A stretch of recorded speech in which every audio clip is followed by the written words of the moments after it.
Hello, नमस्ते, राधे कृष्णा, हर हर शंभू, जय हो शिव शक्ति। तो आपके लिए एक और रीडिंग आ चुकी है और ये रीडिंग रहने वाली है। आप खूबसूरत तो लगते हैं, उनको प्यार करना भी चाहते हैं। कारण क्या है दूरी का? बोल क्यों नहीं रहे हैं? आखिर मुंह पर चुप्पी का ताला क्यों लगा है?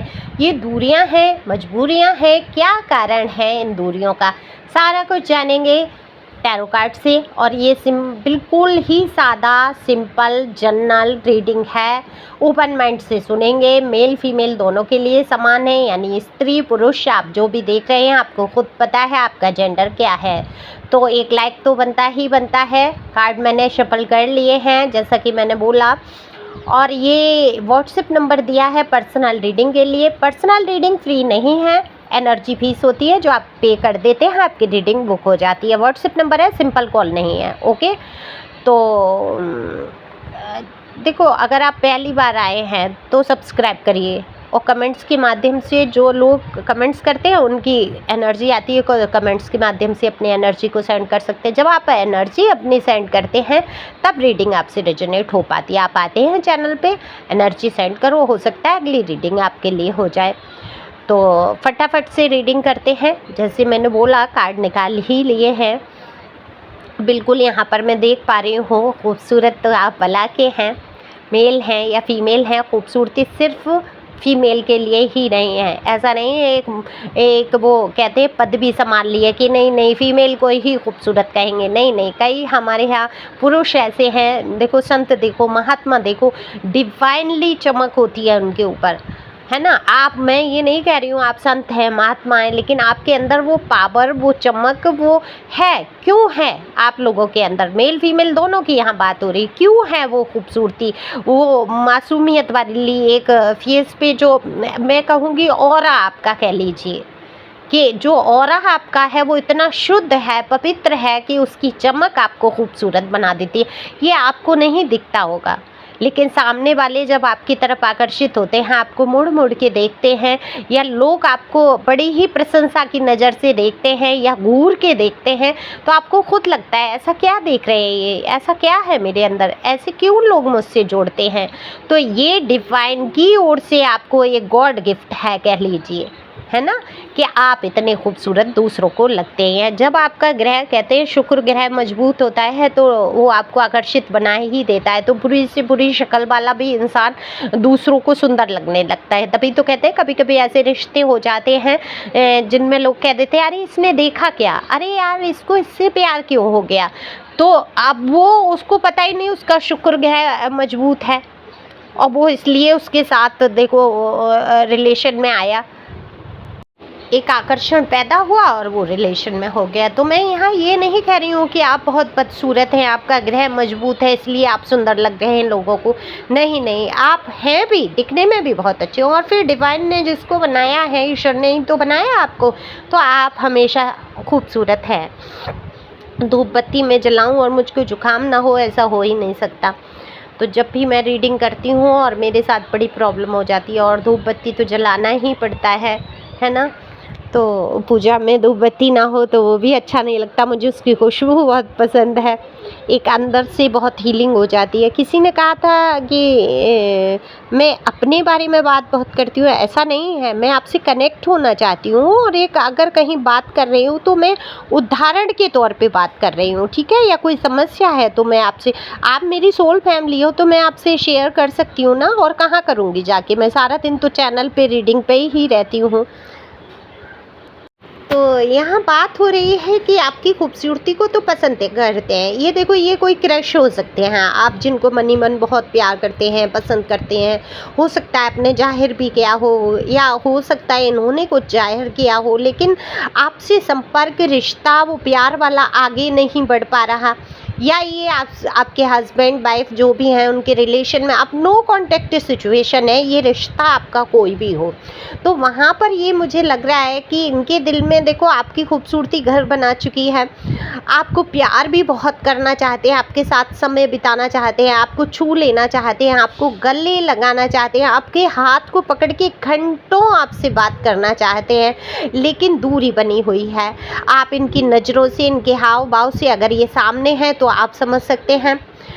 अगर कोई ज़्यादा लड़ाई झगड़े से आप अलग बैठे हैं तो आप ये और गुस्सा दिखाकर ये जाहिर कर सकते हैं कि आपके संपर्क में आना चाहते हैं। और अगर ये न्यू अपॉर्चुनिटी है, क्रश है, आपका कोई जान पहचान वाला इंसान है जिसके लिए आपके भी मन में कुछ पनप रहा है, धीमे धीमे प्यार वाला पौधा, तो वो क्या मजबूरियां हैं उनकी, यही ये मजबूरियां ऐसी कुछ नहीं होती हैं। ऐसे समझ लो, अगर प्यार है तो प्यार में कोई मजबूरी नहीं होती है। अगर मजबूरी है तो वो इंसान फिर आगे नहीं बढ़ना चाहता। अब ये इंसान ऐसा है, साफ साफ मुझे दिखाई दे रहा है, बहुत ही कंफर्ट जोन में आ चुके हैं। अब इनको क्या है, आपसे दूरी बनी, अगर ये आपके हस्बैंड वाइफ के रिलेशन थे तो आपसे दूरी बनी तो उनको एक कम जिम्मेदारी उठानी पड़ रही है, तो आपकी जिम्मेदारी नहीं लेना चाहती। और क्रश है तब भी आपको जिम्मेदारी के तौर पे नहीं लेना चाहते अपने जीवन में। अब अगर आप इनके जीवन में जाएंगे तो इनके ऊपर जिम्मेदारी बढ़ जाएगी, इनके काम बढ़ जाएंगे, इनको टाइम भी आपको देना पड़ेगा, इनको एफर्ट लगाने पड़ेंगे रिश्ते में। तो ये बहुत ही कद्दू टाइप का आलसी इंसान है। कद्दू नहीं, वहीं के वहीं लुढ़कता रहेगा, आगे नहीं बढ़ेगा। आप कद्दू को लुढ़का के देखो तो वहीं इधर से उधर लुढ़क जाएगा, कहीं बहुत दूर तक लुढ़क के नहीं जाएगा, है ना। तो उदाहरण दे रही हूँ मैं कद्दू का, बुरा मत मानना, सॉरी, हो सकता है आपको ये बहुत पसंद हो। तो अब यही है कि इनको आलस बहुत है। और देखो, पहले से इस इंसान के जीवन में बहुत सारे घपले हैं, पहले से लोग हैं, पहले से उनकी जिम्मेदारियाँ, कुछ लोगों की जिम्मेदारियाँ इसने ज़बरदस्ती ओढ़ रखी हैं। इस इंसान के, देखो मेल फीमेल की बात हो रही है, इस इंसान के घर वालों की जिम्मेदारियाँ इसको दिखाई दे रही हैं। कई चीज़ें हैं, इसको ऐसा लगता है ज़बरदस्ती ओढ़ रखी है, लाद रखी है। लेकिन आपको प्यार करते हैं, आपको खूबसूरत समझते हैं, आपसे रिलेशन बनाना चाहते हैं। अगर मैं फिजिकल कहूँ तो फिजिकल बहुत ज़्यादा आकर्षित कर रहे हैं आप उनको, तो वो आपके साथ वक्त बिताना चाहते हैं, वो प्यार चाहते हैं आपसे करना। लेकिन है क्या कि जिम्मेदारी आपकी नहीं लेना चाहते। अब आप कहेंगे कि अब मैं कोई उनके ऊपर बोझ नहीं बनना चाहती, वजन नहीं बनना चाहती, जो भी है आप, तो फिर क्यों ये दूरी बना रहे हैं। एक समझौते के से भी रिश्ता चल सकता है। अरे प्यार है तो फीलिंग तो कह ही सकते हैं, एक दूसरे से बात तो कर ही सकते हैं। नहीं नहीं, ऐसा नहीं होता। ये इंसान अगर आपसे बातचीत करेंगे, रिलेशन में आएंगे, आगे बढ़ेंगे, तो ये खुद पर काबू नहीं रख पाएंगे।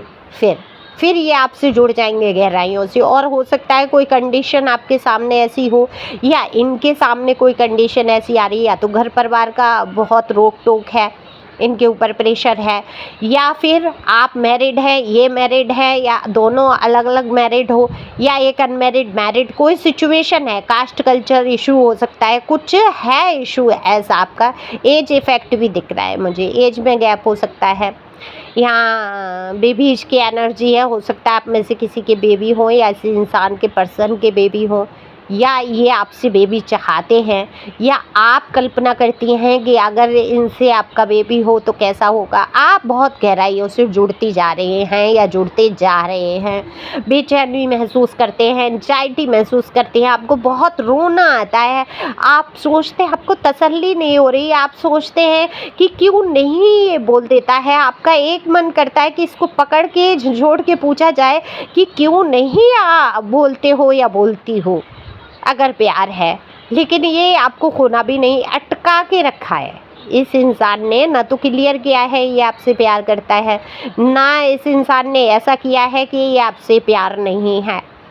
तो कहीं ना कहीं जैसे ही आपको लगता है कि नहीं नहीं, आपका रिश्ता ये अब आगे नहीं बढ़ सकता, इस रिश्ते में कुछ बचा ही नहीं है, इस रिश्ते में के बारे में मैं सोच ही बेकार रहा हूँ या रही हूँ, वैसे ही कुछ ना कुछ बीच में आके कूद जाएंगे, हल्का फुल्का इशारा ऐसा कर देंगे जिससे इनकी उपस्थिति आपको महसूस होती रहे और आप इनके पीछे ही सोच में पड़े रहें। तो आपको लटका के रखना चाहते हैं, बेटिंग पे रखना चाहते हैं, ऑप्शन की तरह कह लीजिए। अगर इसको ये शब्द यूज करूँ तो शायद ठीक नहीं होगा कहूँगी, क्योंकि ये खुद बहुत दुविधा में है। आपको प्यार करना चाहते हैं, आपकी खूबसूरती पर इतना प्रभावित हुए हैं आपकी चीज़ों से, जैसे आपकी ड्रेसिंग सेंस से, आपकी बातचीत से, आपके उठने बैठने के तरीके से, या आपके अंदर जो हिम्मत है, जज्बा है, उससे बहुत प्रभावित हुए हैं। लेकिन कंडीशन है सबसे बड़ा आलस ही है इस इंसान के जीवन का कि ये तमाम तरीके की ज़िम्मेदारियाँ इसके ऊपर हैं पहले से, और एक और ज़िम्मेदारी ये नहीं लेना चाहता है। एक घबराहट है उसके अंदर, या घबराती है वो कि नहीं कि मैं ये बर्डन नहीं ले सकती, मुझे अकेले ही चलना है, मुझे ऐसी ज़्यादा स्वतंत्रता फ़ील हो रही है, मैं जिसके साथ चाहूँ बातचीत करूँ, जिसके हो सकता है आप अगर इनके रिलेशन में थोड़ा बहुत रहे हैं तो रोक-टोक या आपने इनको ज़ाहिर किया हो कि मुझे गलत रिश्ते नहीं पसंद है, कि एक से रिश्ता हो गया तो 2-4 जगह फिर भी है कि फ्रेंडशिप है, ये सब आपने ज़ाहिर किया हो, क्योंकि यहाँ दिख रहा है आप गलत मार्ग पे नहीं जाना चाहते, या आपको ये पसंद ही नहीं है कि जो आपसे जुड़ा इंसान है वो किसी और से भी जुड़ जाए, ये आप सहन कभी नहीं कर पाएंगे, वो चाहे इस पर्सन की फैमिली ही क्यों ना हो। देखो, आप थर्ड पार्टी नहीं बनना चाहते, सीधी सी बात है। यहाँ जो मुझे आपके मन का दिख रहा है कि आप किसी के रिश्ते में नाक नहीं घुसेड़ना चाहते, आप थर्ड पार्टी का दर्द समझते हैं, जानते हैं कि जब कोई रिश्ता किसी का ख़राब होता है, एक थर्ड पार्टी बन के कोई आ जाता है तो कितना एक कर्मा भी क्रिएट होता है, दूसरे के जीवन में बवाल भी मचता है। तो क्या फ़ायदा ऐसी, या अपमान भी सहना पड़े तो ऐसे रिश्तों में जाके क्या फ़ायदा है। तो आप ऐसा कोई रिश्ता नहीं चाहते जहां आपको थर्ड पार्टी फ़ील हो, चाहे वो आपके हस्बैंड वाइफ का ही क्यों ना रिश्ता हो। अगर आपके हस्बैंड के या वाइफ के जीवन में कोई अन्य आ गया है तो आप उसमें ज़बरदस्ती नहीं घुसना चाहते। नहीं, देखो ये त्याग है आपका, आपको खुद नहीं अच्छा लग रहा है, आप ज़बरदस्ती कोई रिश्ता किसी से नहीं बनाना चाहते। तो यहाँ दूरियों का कारण मजबूरियाँ ये है कि वो इंसान जो है आपके लिए सोचता बहुत है, प्यार बहुत दिल में आ रहा है, प्यार करने की सोच रहे हैं, साथ निभाने की सोच रहे हैं, लेकिन ऐसा साथ निभाने की सोच रहे हैं जहाँ सवाल जवाब ना हो, जहाँ आप उनके ऊपर कोई प्रेशर ना डालें, शादी विवाह का कोई रिश्ते के लिए दबाव ना डालें। अगर हस्बैंड वाइफ का ये रिश्ता है तो उसमें आप इनके ऊपर अपनी जिम्मेदारियां न थोपें, रोक टोक ना लगाएं, तो तब ये जाकर ये सोचेंगे। तो ये तो आपके ऊपर है, आप ऐसे रिश्तों में आगे बढ़ना चाहते हैं अथवा नहीं। जो मुझे दिखा मैं वो कह रही हूँ, और ये जनरल रीडिंग है, ज़रूरी नहीं है ये आपके लिए हो, लेकिन अगर रेजोनेट होती है तो निश्चित तौर पे आपकी है। और ज़्यादा आपके मन में किसी के प्रति दुविधा आ रही है तो उस दुविधा से बाहर आने के लिए पर्सनल रीडिंग करा लो। पर्सनल रीडिंग से आपकी तमाम समस्याएं ख़त्म हो जाती हैं। तो आई होप आपको समझ आया हो, और thank you for watching my channel. Thank you angel, thank you God, thank you प्यारे व्यूअर्स, गॉड ब्लेस यू।